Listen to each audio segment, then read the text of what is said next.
नमस्कार, स्वागत है हरियाणा आज पर। आज हमारे साथ एक ऐसी शख्सियत है जो राजनीतिक नहीं है, लेकिन वो सामाजिक हैं। वो साहित्य की सेवा में लगे हुए हैं, वर्षों से लगे हुए हैं और उनकी सेवाएं आज लोगों की जुबान पर है। पूरी दुनिया में वो जाने जाते हैं, पूरे देश में उनको सम्मान दिया जाता है।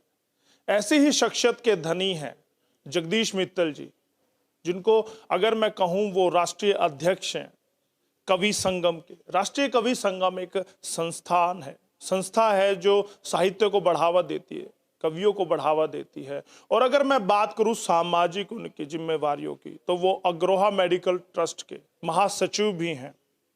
और अगर बात करूं चेयरमैन है वो एकल विद्यालय शिक्षा परिषद के। बहुत बड़ा उनका परिचय है, उनसे रूबरू आज होते हैं। सबसे पहले मित्तल साहब, स्वागत है आपका।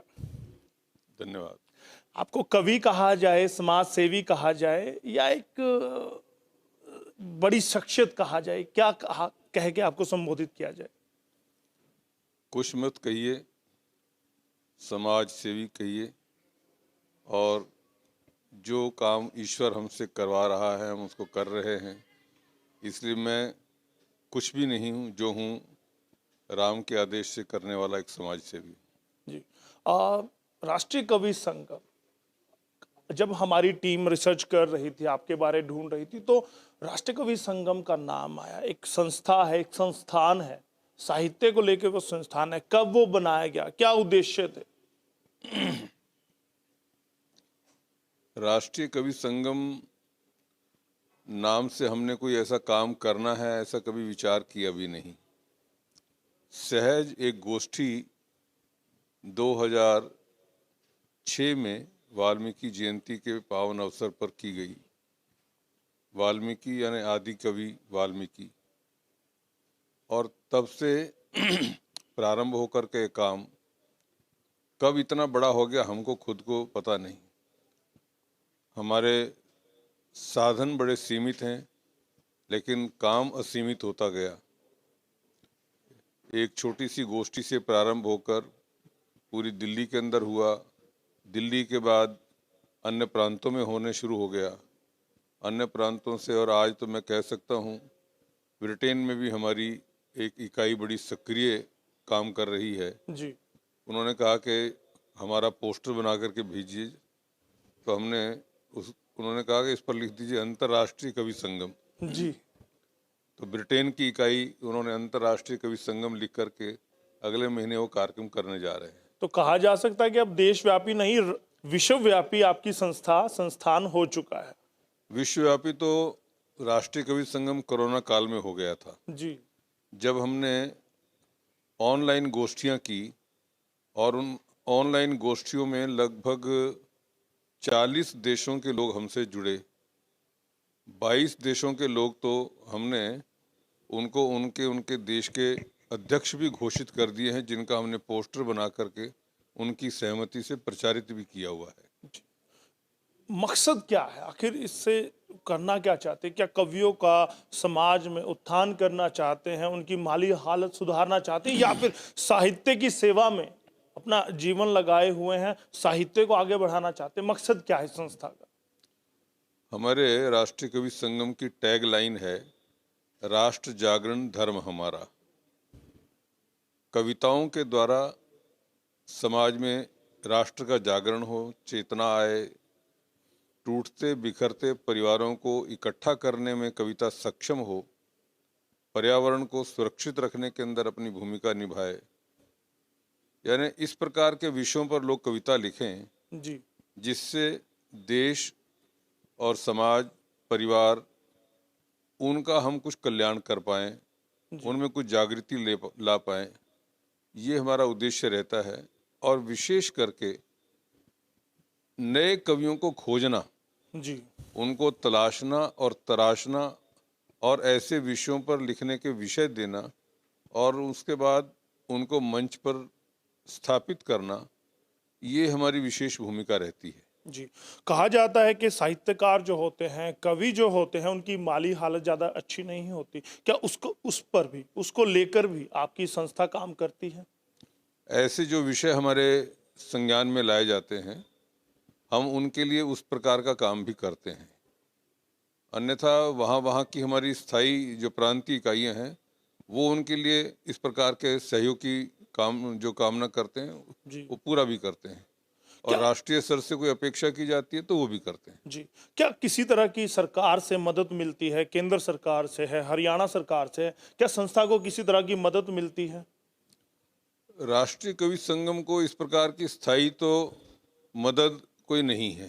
जी, हमारे किसी कार्यक्रम पर कोई राजनेता आया और हमने उसको मुख्य अतिथि के तौर पर बुलाया, उसको हमारा काम अच्छा लगा, तो उस काम को और खुशी से हम लोग कर पाएँ, इसके लिए वो कुछ सहयोग कर जाते हैं, ये तो अवश्य है। जी, अब तक हरियाणा सरकार के द्वारा और उड़ीसा के द्वारा राजनीतिक तौर पर कहा जाए तो 2 प्रांतों के लोगों ने हमें सहयोग किया। सहयोग किया है। हमारी टीम जब आपके बारे रिसर्च कर रही थी, आपके बारे जानकारी जुटा रही थी, तो तब हमें पता चला कि श्री राम वन गमन पथ काव्य यात्रा आपने की थी। किस तरह की वो यात्रा थी? साहित्य से, भगवान श्री राम से, धार्मिकता से उसका किस तरह का नाता था? हमारी उस कार्यक्रम को करने के पीछे भूमिका ये थी कि राम जी वनवास में जाते समय अयोध्या से चले जी, और लंका तक गए, तो उन्होंने मार्ग में जिन लोगों का सहयोग मिला, उन सबको कहा कि वापसी पर फिर मिलेंगे, लेकिन वापसी पर मिलने के लिए आना उनके लिए संभव नहीं हुआ, जी, क्योंकि भरत ने कहा था कि एक दिन भी लेट हो गई तो मैं जीवित नहीं मिलूंगा, और वो लंका से उनको पुष्पक विमान से वापस जाना पड़ा। जी, तो तब से लेकर के जो वनवासी लोग हैं, आदिवासी लोग हैं, राम जी के दिए हुए उस वचन की प्रतीक्षा कर रहे हैं कि राम जी आएंगे। उसके बाद त्रेता के बाद द्वापर भी चला गया, जी, कलयुग आ गया। हमने कल्पना की कि राम जी का वो जो काम है, जो उनके द्वारा वचन दिया गया, जी, उस वचन को पूरा करते हुए हम एक काव्य यात्रा निकालें, कवि सम्मेलन करते हुए लंका से लेकर के और अयोध्या तक जाएं। ये हमारा उसके पीछे भाव था। 6,500 किलोमीटर की यात्रा और 1.5 महीने का समय इस सारे में लगा। जिस जिस मार्ग से राम जी अयोध्या से चलकर लंका तक गए, जी, हमने उस यात्रा को लंका से अयोध्या तक उन्हीं स्थानों पर जाकर के किया। जी। काव्य यात्रा में, साहित्य की सेवा में आप तकरीबन तकरीबन पूरे देश में भ्रमण करते हैं। कोई भी राज्य ऐसा अछूता नहीं रहा होगा जहां आपने यात्रा ना की हो, जहां प्रवास ना किया हो। मकसद क्या है?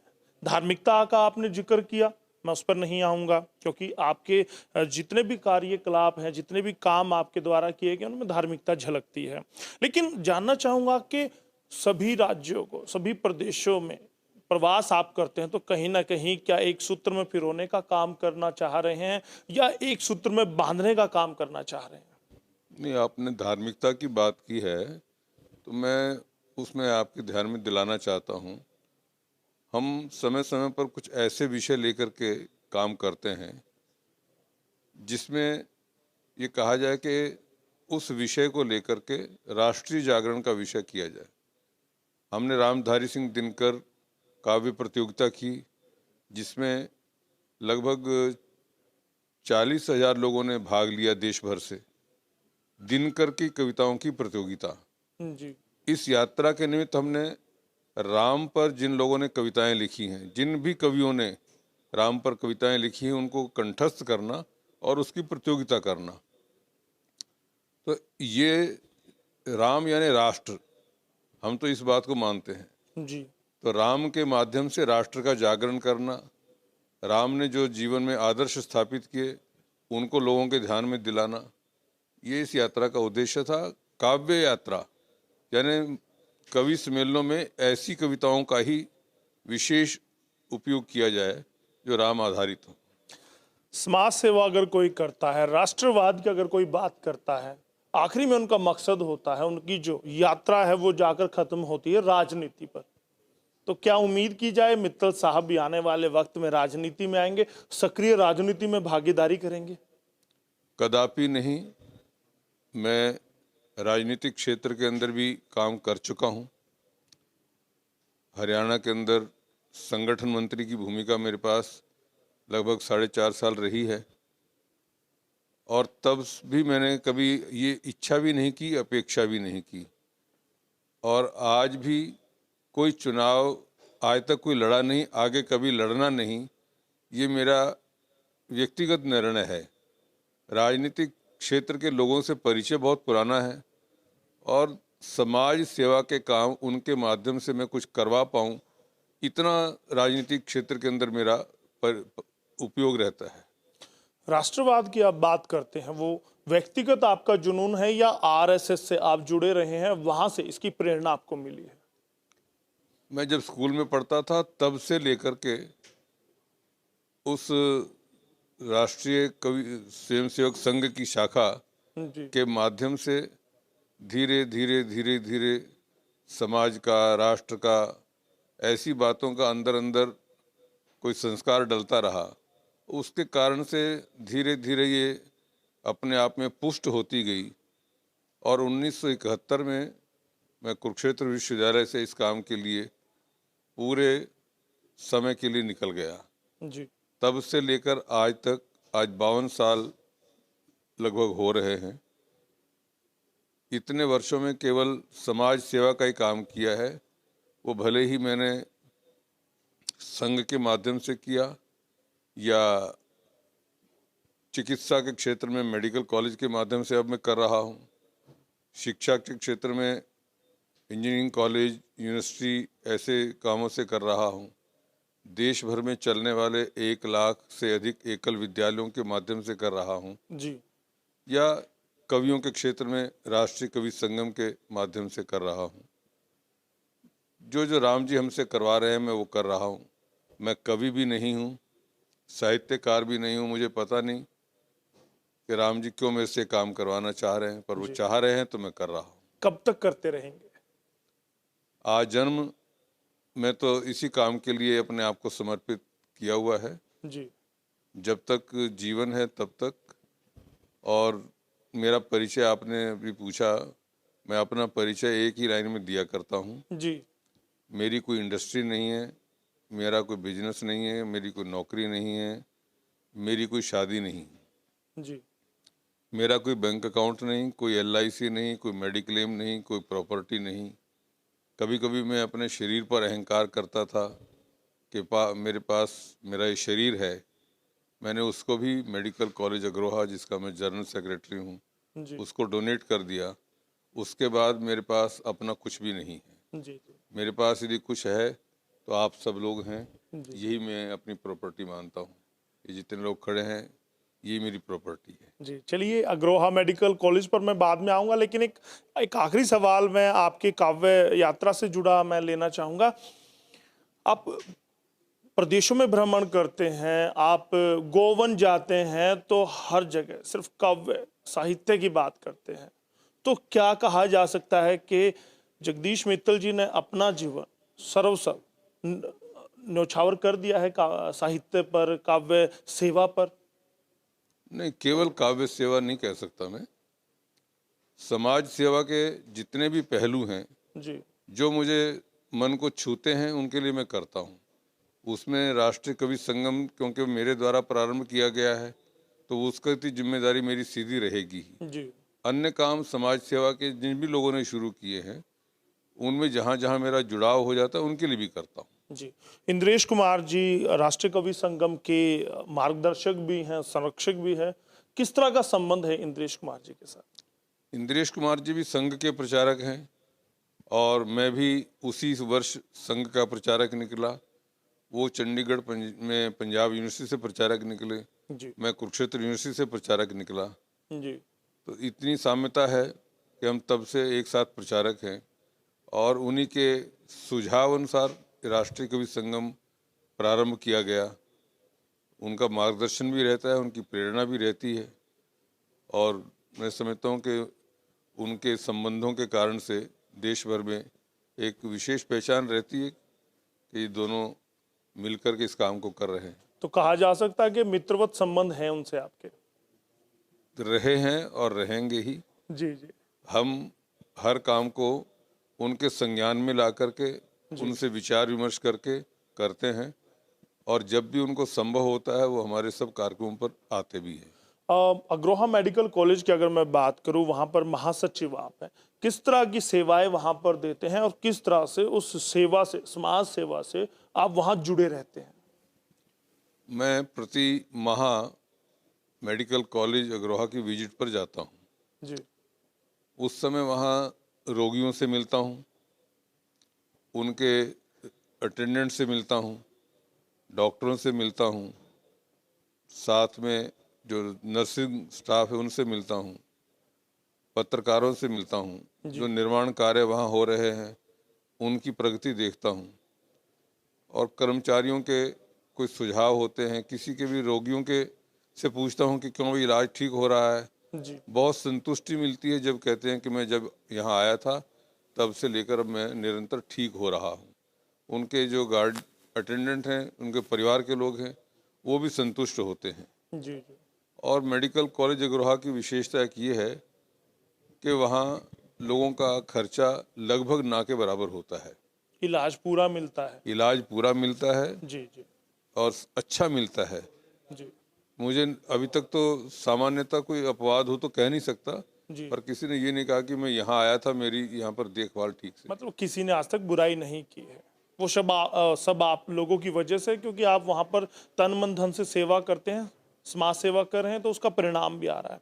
अब मैं चलते चलते बात करना चाहूंगा, मित्तल साहब, चेयरमैन हैं आप एकल विद्यालय शिक्षा परिषद के। नहीं, मैं चेयरमैन नहीं हूँ, जी एडवाइजरी बोर्ड का सदस्य हूँ। पहले मैं एडवाइजरी बोर्ड के एडवाइजरी बोर्ड का सदस्य। चेयरमैन था, जी अभी एडवाइजरी बोर्ड के साथ में जुड़ा हुआ हूँ, तो उसके में चेयरमैन कोई नहीं, एक बोर्ड किस है। किस तरह की परिषद है, क्या काम इसमें होते हैं, क्या ये भी समाज सेवा को समर्पित है? मैं ऐसा सोचता हूँ कि समाज सेवा के दो मुख्य काम हैं, जी पढ़ाई और दवाई। पढ़ाई में हम ये हमारा राष्ट्रीय कवि संगम का काम भी आ जाता है, जी कॉलेज में पढ़ने वाले बच्चे भी आ जाते हैं, और दूसरा है चिकित्सा, दवाई। इन दोनों के लिए जितना भी किया जा सके हर व्यक्ति को करना चाहिए, जी जिसके द्वारा उनके जीवन का सुधार भी होता है, शारीरिक दृष्टि से भी सुधार होता है। आपने अपने आप को समाज के लिए न्यौछावर कर दिया है, समाज को समर्पित कर दिया है। क्या अभी तक संतुष्ट हैं अपने जीवन से, जो आपने अभी तक किया है समाज के लिए? क्योंकि कहा जाता है कि एक वक्त आता है जब समाज को लौटाने का वक्त शुरू होता है। तो क्या अभी तक जो आपने समाज को लौटाया है उससे संतुष्ट हैं आप? मैं बिल्कुल संतुष्ट हूँ, जो अब तक किया है और जो आगे भी होगा। मैंने समाज से कभी लेने की अपेक्षा नहीं की। जी समाज के लिए जो कुछ किया जा सके वो करने का मन रहता है, वो करता रहता हूँ। समाज मुझे कुछ देता है तो एक सम्मान देता है, मैं उतने से संतुष्ट होता हूँ। जगदीश मित्तल जी के क्या ख्वाब है, क्या सपने हैं? वो चाहते हैं कि अगले जीवन में ये मैं पूरे करूं, इनको मैं रंग भरूं। कौन से ऐसे ख्वाब हैं जो पूरा आप करना चाहते हैं? यही है, मैं तो कुंवर बेचैन जी के शब्दों को हमेशा दोहराता रहता हूँ, जी और जो लोग भी करेंगे उनको भी अच्छा लगेगा। गमों की आंच पर आंसू बाल कर देखो, गमों की आंच पर आंसू बाल कर देखो, बनेंगे रंग किसी पर डाल कर देखो, तुम्हारे दिल की चुभन भी जरूर कम होगी, किसी के पांव से कांटा निकाल कर देखो। वाह, बहुत खूब, बहुत खूब। जब जब भी कोई इस तरह का काम करेगा जीवन जी के अंदर किसी का दुख दर्द दूर करने के लिए, उसको इतनी संतुष्टि मिलेगी। हम लोग सामान्यतः एक बात कहते हैं जी कि खाली हाथ आए खाली हाथ जाना, कुछ साथ लेकर के आप नहीं जा सकते, परंतु अपने से पहले आप अपना अकाउंट वहाँ खुलवा सकते हैं। जी ऐसे छोटे छोटे काम करेंगे तो ये सारा आपका वहाँ के अकाउंट में जाकर के जमा होता रहता है। जी उसी के आधार पर आपका भावी जीवन कैसा होगा, कौन से आपको जीवन में शरीर मिलेगा, ये उस पर ही निर्धारित होता है। जी तो इसलिए मैं अपनी बात को समाप्त करते समय कहा करता हूँ, जी कौन से एक फिल्म की पंक्ति है, जिंदगी के रंगमंच पर इतनी खूबसूरती से निभाओ किरदार अपना, जिंदगी के रंगमंच पर इतनी खूबसूरती से निभाओ किरदार अपना कि पर्दा गिरने के बाद भी तालियां बजती रहें, तालियां बजती रहें, लोग याद करते रहें, लोग याद करते रहें। जी मित्तल साहब, बहुत बहुत धन्यवाद करूंगा भारत आज से ऐसे खुल के बात करने के लिए और हमारे ऊर्जा भरने के लिए। धन्यवाद, आपने भी मेरे विचारों को देश और विदेश तक पहुंचाया। मैं आपका भी आभारी रहूंगा। जी चलिएगा, आपने जगदीश मित्तल जी को सुना। उन्होंने अपना जीवन समाज सेवा को, मानव कल्याण के लिए लगा दिया है। साहित्य की सेवा वो लगातार कर रहे हैं। अग्रोहा मेडिकल ट्रस्ट से लेके काव्य यात्रा तक आप देखेंगे उनका जीवन इन रंगों से भरा हुआ है और लगातार वो अपने जीवन में नए आयाम स्थापित करना चाहते हैं, क्योंकि उनका मकसद है कि वो साहित्यकार सामने आए, उनको एक प्लेटफॉर्म मिले। इसीलिए उन्होंने राष्ट्रीय कवि संगम का निर्माण किया और लगातार वो राष्ट्रवाद की बात करते हैं। आप इनसे कितना सहमत है, कमेंट करके हमें जरूर बताइएगा। और इसी तरह की शख्सियत को मिलने के लिए आप लगातार बने रहिएगा भारत आज के साथ, हरियाणा आज के साथ, क्योंकि हम लगातार उन व्यक्तियों को, उन चेहरों को आपके सामने लेकर आते हैं जो राष्ट्रवाद की बात करते हैं, जो आपसी प्रेम और भाईचारे की बात करते हैं, जो युवाओं को आगे बढ़ाने की बात करते हैं। बहुत बहुत धन्यवाद करूंगा मैं भारत आज के लिए। मैं यशपाल कंचन। भारत आज के लिए मेरी भी हार्दिक शुभकामनाएं, उज्जवल भविष्य के लिए शुभकामनाएं। ये काम सदैव यशस्वी हो।